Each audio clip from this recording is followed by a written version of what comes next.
வணக்கம். கடாய் சூடானது 2 ஸ்பூன் கடலெண்ணெய் சேர்த்துருக்கேன். எண்ணெய் சூடானது கடுகு பொரிஞ்சது 3 வரமிளகாய் கிள்ளி சேர்த்துருக்கேன்.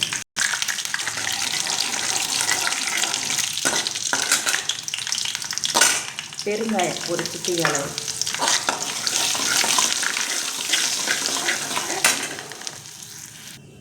கால் ஸ்பூன் சீரகம், 1/4 ஸ்பூன் மிளகு, ஒரு சிட்டிகை மஞ்சப்பொடி, ஒரு சிட்டிகை சிவப்பு மிளகாய் பொடி மிக்சியில் சேர்த்து கரகரப்பாக பிடிச்சிருக்கேன். எண்ணெயில் சேர்த்து லேசாக வரணும். அதே மிக்ஸி ஜாரில் பூண்டு தோலோடு சேர்த்து லேசாக கரகரப்பாக அரைக்கணும்.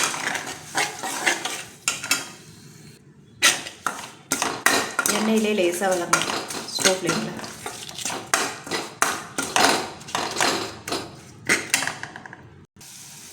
கருவேப்பிலை,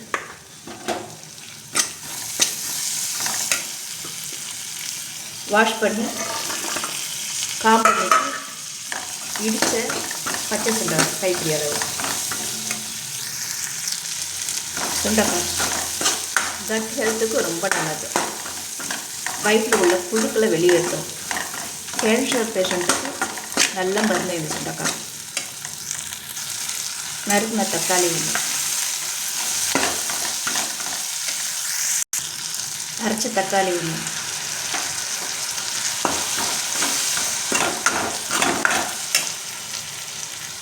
உப்பு, தக்காளி மேஷ் ஆகிறவங்க இந்த அளவு சுருண்டு வரும்போது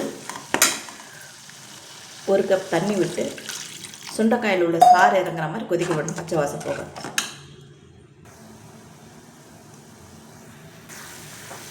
இந்த மாதிரி சாறு இறங்குற மாதிரி 2 நிமிஷம் கொதி வந்தால் போதும். எலுமிச்சை சைஸ் அளவு புளி 1 கப் தண்ணியில் கரைச்சி வச்சுருக்கேன்.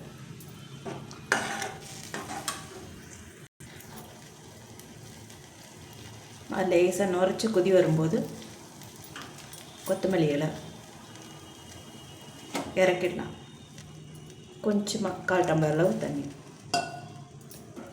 மிக்ஸ் பண்ணி சாதத்தோடு பரிமாறலாம். சூப் மாதிரி அப்படியே சாப்பிடலாம். சுண்டக்காய் பார்க்க சிறிய வடிவில் இருந்தாலும் இதில் சத்துக்கள் நிறைஞ்சிருக்கு. அந்த காலத்துலலாம் குழந்தைகளுக்கு வயிறு சரியில்லைன்னா சுண்டக்காய், காஞ்ச சுண்டக்காயோட நெய் இல்லாட்டி எண்ணெய் சேர்த்து வறுத்து சாதத்தில் உப்பு போட்டு பிசைஞ்சு தருவாங்க. பச்சை சுண்டைக்காய் கிடைக்காத நேரத்தில் காஞ்ச சுண்டைக்காயும் சேர்த்து சமைக்கலாம். காஞ்ச சுண்டைக்காயில் 2 ரகம் கிடைக்குது. உப்பு சேர்த்தது, உப்பு சேர்க்காது. நம்ம பிடிச்சது எந்த வேணும்னா செய்யலாம். சுண்டைக்காய் பார்க்க சிறிய வடிவில் இருந்தாலும் அதில் சத்துக்கள் அதிகமாக இருக்குது. சுண்டைக்காய் எண்ணெயில் அதிக நேரம் வதக்கும்போது கசப்பு தெரியாது. சுண்டைக்காயில் குழம்பு, சாம்பார் நமக்கு பிடிச்ச வடிவில் எது வேணாலும் செஞ்சு சாப்பிடலாம். வாரத்துக்கு ஒரு முறையோ இல்லை மாதத்துக்கு ஒரு முறையோ எடுத்துக்கும்போது நம்ம ஹெல்த்துக்கு ரொம்ப நல்லது. சுண்டைக்காய் ரசம்